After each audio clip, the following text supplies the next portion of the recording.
Welcome to the Paleocrat Diaries with your host, the original Paleocrat, Jeremiah Bannister. Thank you so much, Nathan Fennessy, for that introduction. You're a good friend and a scholar.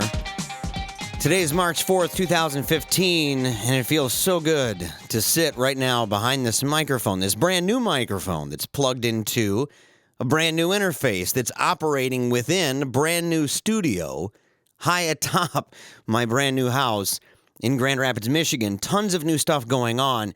I would be remiss if I didn't let you know about this bit of news.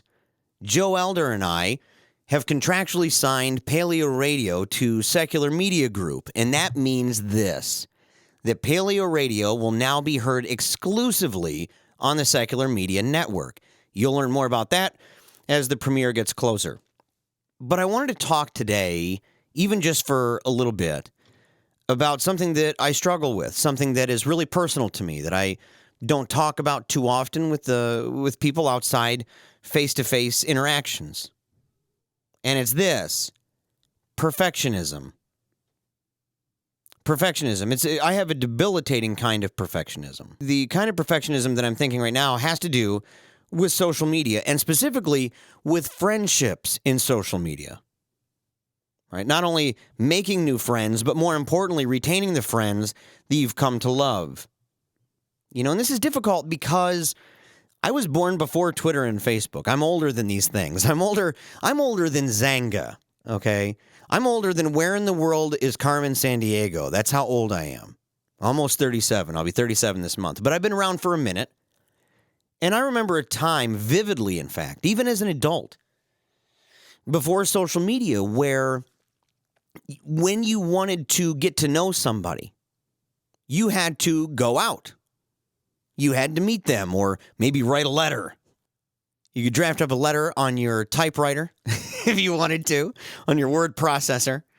But the point is that there was a time where you had to go and meet people face to face, and that's where you talked to them. But the primary way that people met and got to know each other was face to face.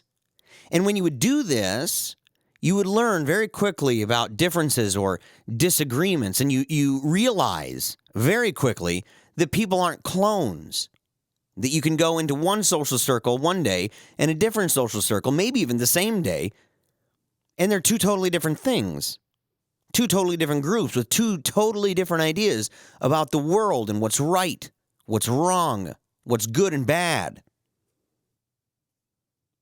But these differences became known through personal interaction, through conversation, through that ebb and flow of emotions that goes along with conversations of that nature. But you establish boundaries, and we have these in our culture all the time. People say, don't talk about politics or religion around the dinner table. Don't talk about these things at Thanksgiving or Christmas or Easter or almost any day of the week for that matter. That there are boundaries that most people lay down. And listen, I have a lot of friends, and this is not a joke. I have a lot of friends who are seriously hardcore about sports and fart jokes. Right? I'm not hardcore about sports. Fart jokes are hilarious, but I don't hang my hat on it. But the thing is that these people are real, and they're valuable people in my life, regardless of whether or not they all happen to like the exact same thing I do to the exact same measure that I do. But these boundaries, they're established.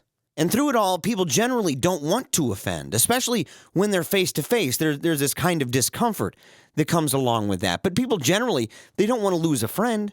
Social media is a little bit different. I mean, generally, you don't want to lose friends either on social media. Follows are much better than unfollows, and friends are much better than unfriends and all that. But social media has dehumanized conditions wherein unfriending takes place.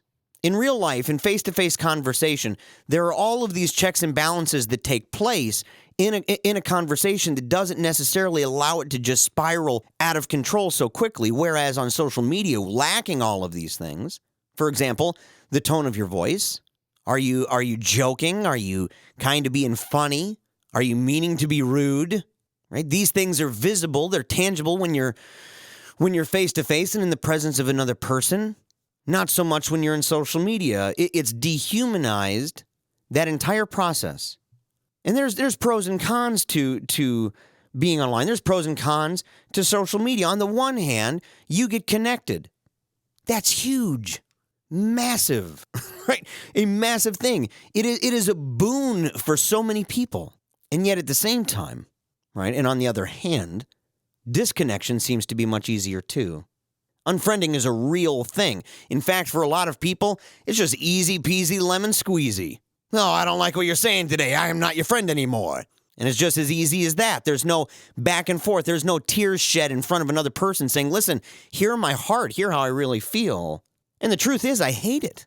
It's a price tag that, to be quite honest, I haven't been very willing to pay for a long time. I hate it. And I fear it. This fear of offense, this fear of unfriending, this fear of posting anything, whether it's a link or a video or a song or a status update that might possibly offend someone that I otherwise care for. That fear is a real thing that I've dealt with for a long time. And not just dealing with, but literally been crippled by this.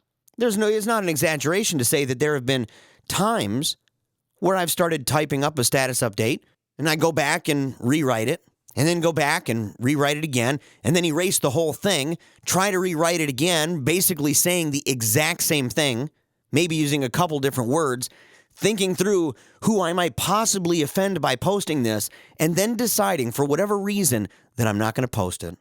I shut down the app, put the phone down, walk away. It's happened so many times, and it's rooted in a kind of perfectionism that says, I don't want to do anything that might possibly put in danger any relationship I have in any way. And it's been to my detriment. It's been to my detriment personally.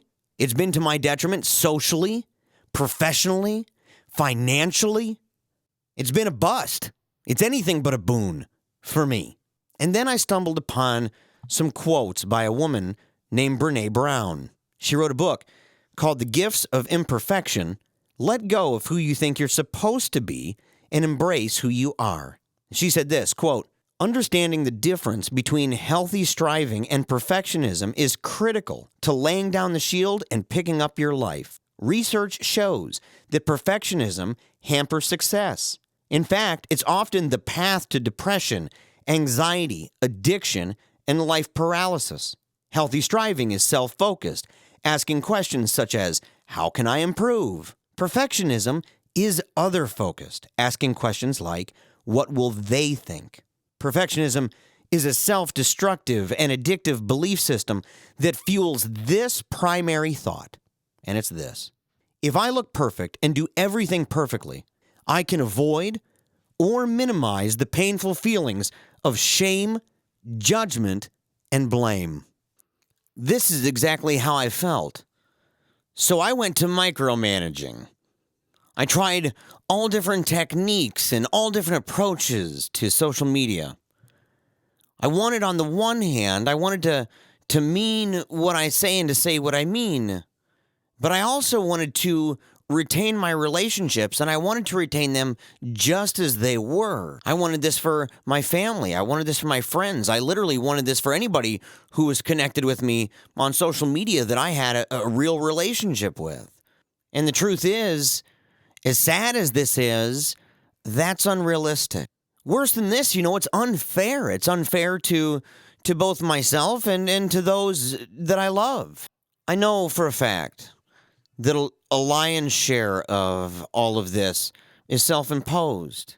But at the same time, I hear from all different individuals, all my gamer friends and all the people leaving comments under my blogs and videos about this to say, you can't turn back the clocks. Social media is here to stay. If Marshall McLuhan is right, at this point is pretty much an extension of ourselves. It would be an extension both individually and collectively. And we're left at a place where there's no choice but to face the reality that people are generally expected to be themselves online. And I guess that being oneself just isn't what it used to be. So the question is, what then shall I do? I can say enough negative things, I guess. But the question is, okay, you've said all of this. What now? I have to trade in my petty perfectionism I have to trade it in. You can just say, why not rely just on P words? Right? Trade it in for some other P words. You've got productivity, professionalism, predictability. You could get fancy schmancy and say purposefulness, pragmatism. You could be personable. You could post a podcast, which is exactly what we're going to be doing here.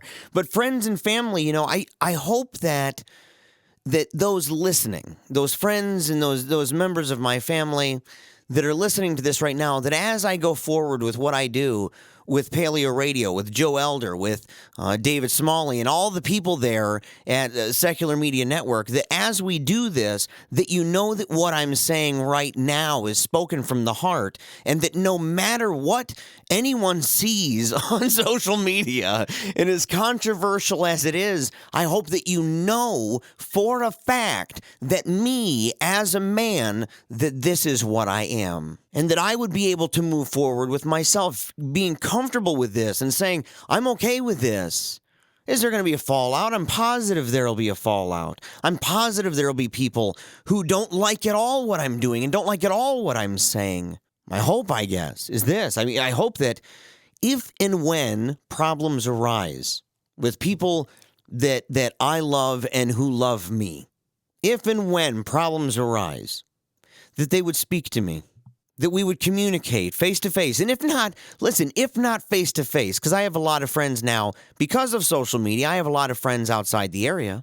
If not face-to-face, with a phone. And if not a phone, maybe a typewriter. Maybe one of those word processor things. But whatever it is, it would be communication. I think that more personable communication. And I think that that's valuable. I think that that's essential. And I hope that you do too. All right, until next time, my friends, keep an eye on our social media now. Keep an eye on my social media. Hold me to task at Paleocrat on Twitter. That's Paleocrat, Paleocrat. And that is Jeremiah Bannister on Facebook. And of course, you can find us, PaleoRadio Show, on Twitter. Totally awesome. We need to start posting there. There's a whole bunch of places that need a lot of posting and a lot of social media loving. So I encourage you, find out more about us, start following us, and engage us. We can't wait to do what we're doing and to talk more about our future in 2015 with Secular Media Network. Until next time, my friends, good night.